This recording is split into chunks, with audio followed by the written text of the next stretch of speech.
As far as administrative structure is concerned, the most important administrative structure of Delhi Sultanate was in form of the Ikta system, which was introduced in Delhi Sultanate by Iltutmish. Clear?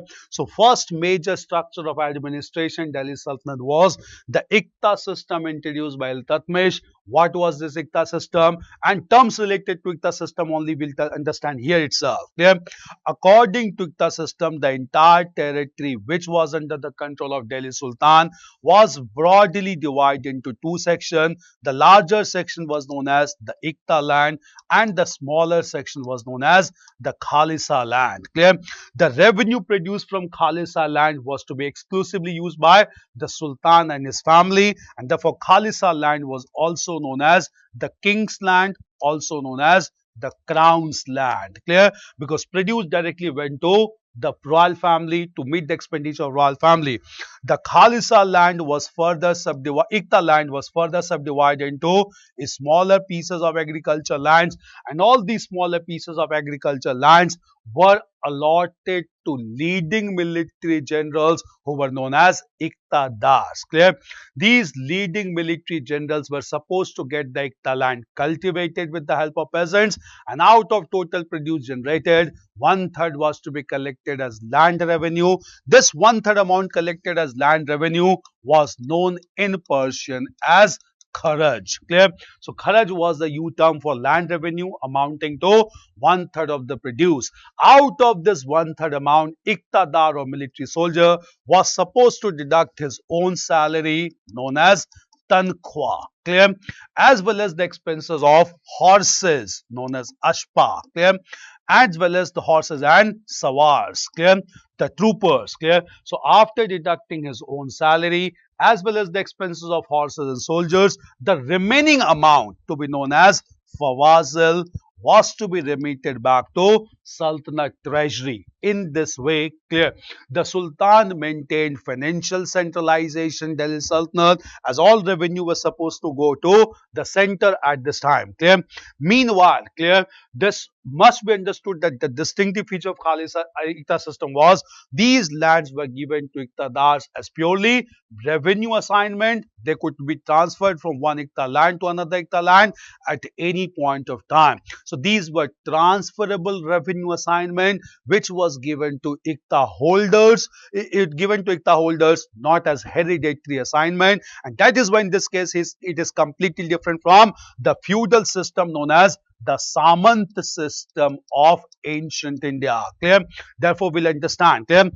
From the Gupta period in ancient India, lands began to be given hereditarily to the Brahmins. Since Brahmins began to own large pieces of agricultural lands, clear, they got the lands cultivated with the help of the peasantry class, and therefore they emerged as landed intermediaries. These landed intermediaries or feudal lords came to be known as the Samantas, and therefore the Brahmins were the Samantas, followed by other communities, and this system came to be known as feudalism in India. This more popularly known as the Samant system in India. Clear? This Samant system was completely ended with the Ikta system, which was marked by complete centralization, and lands were not allotted for hereditary purposes. It was allotted only for temporary purposes, and therefore Ikta system gave a complete blow to Samant system or feudal system of ancient India, which started way back from the Gupta period with land grants. Clear? These land grants given to the Brahmins. Clear? These land grants were known as Brahmdeh grants, which were given to the Brahmins. Clear? So large number of land grants were given to Brahmins, known as Brahmdeh. Some land grants were given to the religious institutions like temples. These land grants given to temples or for the maintenance of temples were known as the Agrahara grants. Clear? So land grants directly given to Brahmins were known as Brahmdeh. Land grants given directly to the temple or other institution known as Agrahara grants. Clear? So these grants were given basically to maintain temples and the Brahmins, leading to Samanta system. But this Samanta system was completely destroyed under Delhi Sultanate with Ikta system. Ikta system also gave some land grants for the maintenance of religious institution. These land grants given for maintenance of religious institution, these grants were known as Inam grants or Inam lands. These lands were also known as Madad-e-Mash. These grants were also known as Madad-e-Mash. So Agrahara grants in ancient India, in medieval India, Inam lands or Madad-e-Mash lands. Clear? Which were different from Ikta lands and Khalisa lands. Clear? Because it once given, it could not be taken back. It was for the maintenance of the religious institutions. Clear? So this major development took place and this was known as Ikta system. Clear? And Ikta system, land revenue known as Kharaj, the salary to be taken by Iqtidars known as Tankhawa, the expenses of horses for Ashpa and Sawars, and the remaining amount given to central territories known as Fawazil. And this whole system was transferable in nature. Clear? This was one thing. What was Zapti land? Zapti land came later on, not at this time. Zapti land came under Mughals. We'll come to Zapti land separately. Clear? Glass manufacturing, because glass manufacturing rudimentarily started during the medieval times, not a very developed technique, but it started during the period of the Turkish rule in India, which is considered to be a technological advancement. Ikta system. Clear? Apart from this system, which was promoted by Iltutmish also started a new system of administration with the help of the leading Islamic theologians, ulemas, and the leading Turkish military generals. In fact, he selected 40 persons among the ulemas and the military generals, and he established a close group known as Turkan-e-Chehelgani. So, Turkan-e-Chehelgani was basically corps of 40,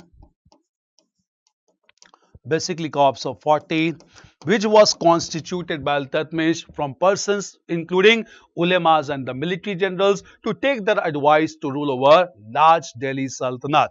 This corps of 40 Turkan-e-Chehelgani was finally ended by Ghiyasuddin Balban. So Balban, when he became power ruler, he destroyed Turkan-e-Chehelgani as he believed in the philosophy of blood and iron, complete control over empire. So Turkan-e-Chehelgani was also established by Iltutmish, and Turkan-e-Chehelgani was destroyed by Ghiyasuddin Balban, who believed in the policy of blood and iron, that is complete control over the empire, and he destroyed corps of 40. But this worked for a longer period of time and even acted as kingmakers in Sultanate politics. This was the structure of administration provided by Iltutmish in Delhi Sultanate, which continued till the end, till Delhi Sultanate declined. Clear?